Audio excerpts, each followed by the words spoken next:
Hi, it's Nicole. I'm making this video just to kind of like reach out to people that don't know, because there's a lot of different things when you research switching from methadone to Suboxone. There's lots of different conflicting stuff that you see on the internet, and so I'm here to tell my story about me. I've switched from methadone to Suboxone twice now. Every time I got pregnant, my doctor would put me on methadone, and so I would have to switch. It didn't matter because they don't like to prescribe methadone pills for a long period of time.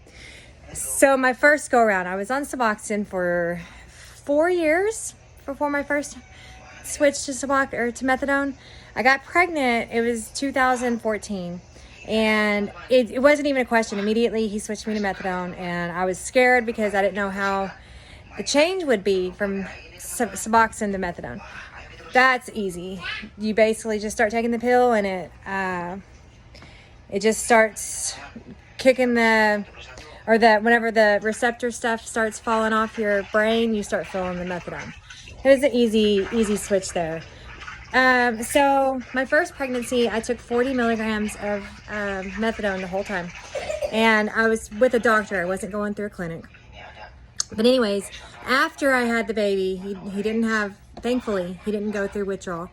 After I had the baby, they were really pushing me to get switched back to Suboxone.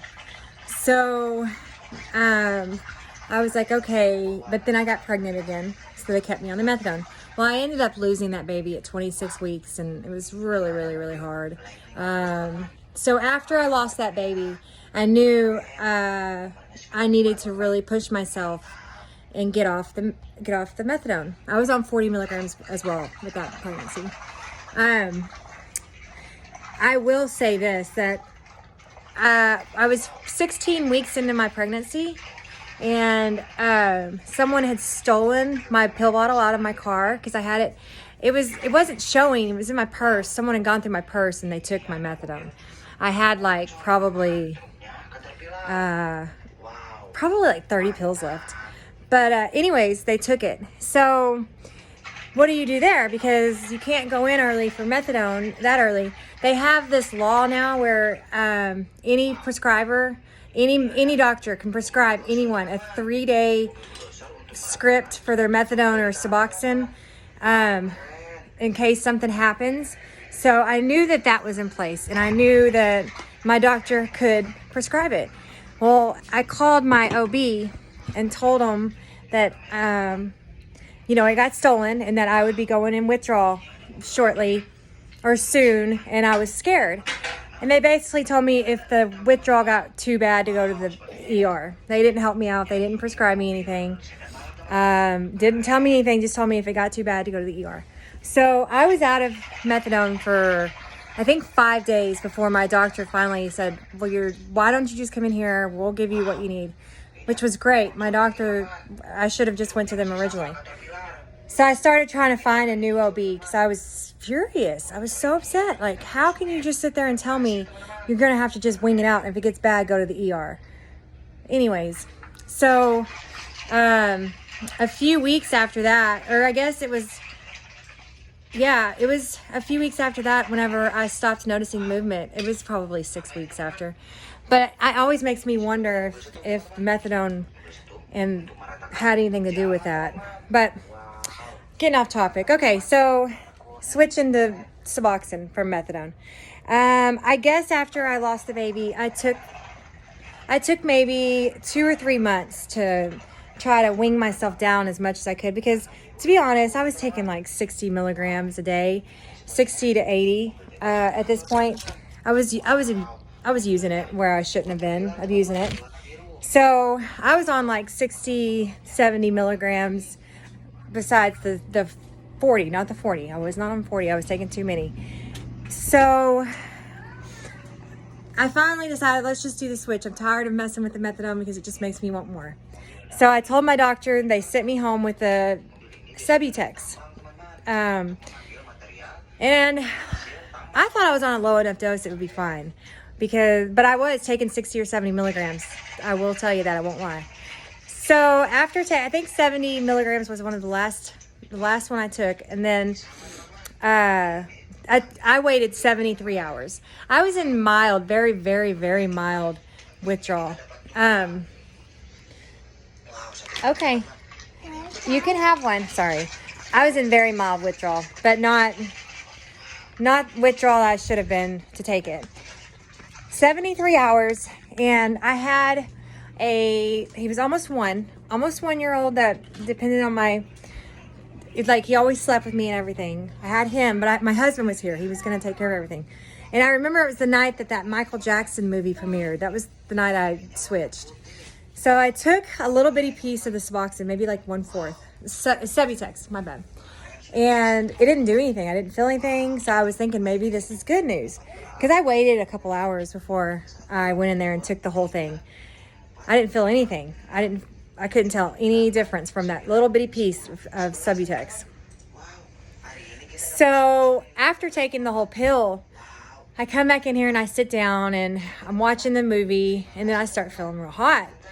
And I'm like, oh gosh, it's hot. But then I start feeling like I just don't want to move, and I can't move. My legs are hurting, and I was in participated withdrawal really bad, and it hit me so fast. At first it was hot. I was hot, and then I started sweating, and then I couldn't talk, I couldn't move. It was horrible. It was like I was on fire. I can't even, it's like my skin was on fire. I could not move. I was throwing up. I was finally started throwing up, and I had the cramps real bad. I mean, it was the worst thing I've ever felt in my life. I mean, and all I could do was just lay there and take it. I knew I needed to go to the hospital, but there was no way. There was no way I could walk out the door. There's no way I could even stand up. I heard my baby screaming for me because my husband was trying to put him down, and he just wasn't used to that. He wanted his mama, and I couldn't move. All I could do was just listen to him scream. It was crazy. The only time I did move is I finally made my way, because the baby kept screaming. He wouldn't stop. So I made my way back to the bedroom and laid there in pain, dying, I felt like, and got him to sleep. But I basically I was sweaty all night, and then I was cold. I had the cold hot sweats, and I couldn't move. I just couldn't move. And my eyes were open. I could talk. I didn't want to talk. I didn't want to do anything. I wanted to sleep, but I couldn't sleep. I was in the worst withdrawal of my life, and that just hurt to the point where I was curled in a ball. And they say it just lasts, an hour or two. No, mine lasted 11 hours. 11 hours of being my skin on fire, not being able to move. Everything hurts. I don't want to talk, that 11 hours of it. After it started to go away, I was able to get up and realized I lost 10 pounds during the whole thing. It was so horrible. My mother-in-law had to come because I couldn't take care of the baby. So thank goodness for her. She was in here with baby, and I came in here. I told her, I was like, I don't think I could even describe what I just went through. It was basically hell. I just went through hell and back. It was horrible. One of the worst things I've ever done in my life was the first switch to Suboxone, Suboxone. It was the worst experience. I am traumatized by it, to be honest. I can't even put it in words how bad it was. So, let's see. It took me a week to adjust after that, go back to sleeping, because I wasn't sleeping. I had to get them to prescribe me some sleep meds. They prescribed me Ambien, and it finally started, about after a week, I finally started going back to normal.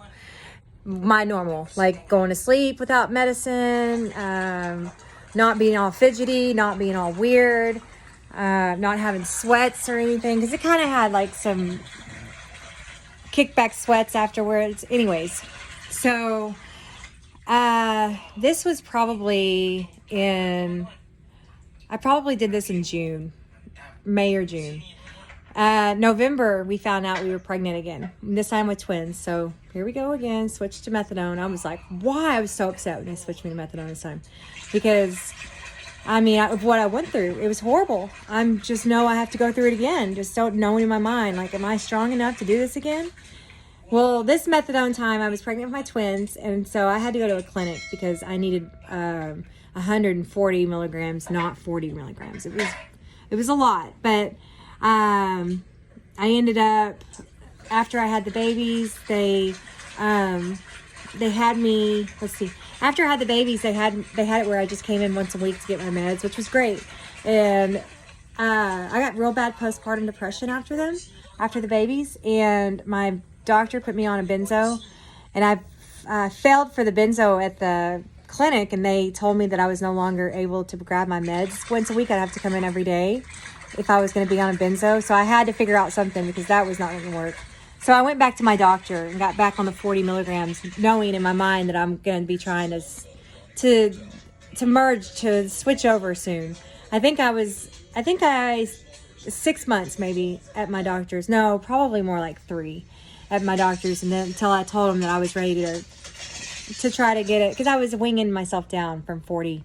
I was on the 140, but they gave me 40. I was winging myself down every day from 40 to 30 to, I think I went down to 5 milligrams. But once I was down to the 5 milligrams, I made the appointment because they were going to do it in the doctor's office where they could watch me because of how the last time was, how hard it was last time. So yeah, about 3 months. That third month, I told them I'm going to come in tomorrow. I'm on 5 milligrams. I'm going to come in tomorrow so y'all can dose me. That's fine. On the Cal sheet, the Cal where they score your withdrawals, I was in moderate withdrawal. I had the leg cramps, the sweating, the anxiety. I was in moderate withdrawal. This time was completely different than the last time with withdrawal symptoms and everything. So I had taken my last Subutex. I want to say I was on Subutex this time, but I think I was on Suboxone. I had taken my last, my methadone. I had taken my last methadone the day before, so it had been 24 hours, and I only took 5 milligrams. And so this time when I transitioned, when I took a whole strip, it didn't do anything. It just made me feel better. I stayed at that doctor's for an hour, and no withdrawal, no bad, nothing. It just made me feel better, and I felt like I was a whole new person when I left that clinic. So I definitely did it wrong the first time. Winging yourself down to as low as you can go is definitely the best advice I can give anyone that's wanting to switch. Winging yourself down to whatever the lowest of the lowest you can go. I mean, if you're on methadone, go down to 10 or 5 if you can. And once you're there, you're going to start feeling withdrawals while you're taking the medicine because you're not taking enough. So, and once you start feeling those withdrawals, you're ready. You're ready to switch. And the Suboxone switch I love Suboxone because it doesn't make you crave. It doesn't make you want more like methadone does.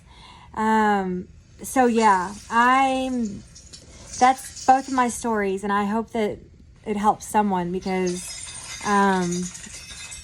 I didn't find much whenever I was trying to find as much as I could about trying to switch over. So I'm putting this out there. Hopefully this will help someone switching over from Suboxone or from methadone. I wish you the best of luck, and please leave me any comments if you have any questions that I haven't answered. I'm definitely an open book. I don't mind telling you whatever. Just let me know, and I'll talk to you later. Bye.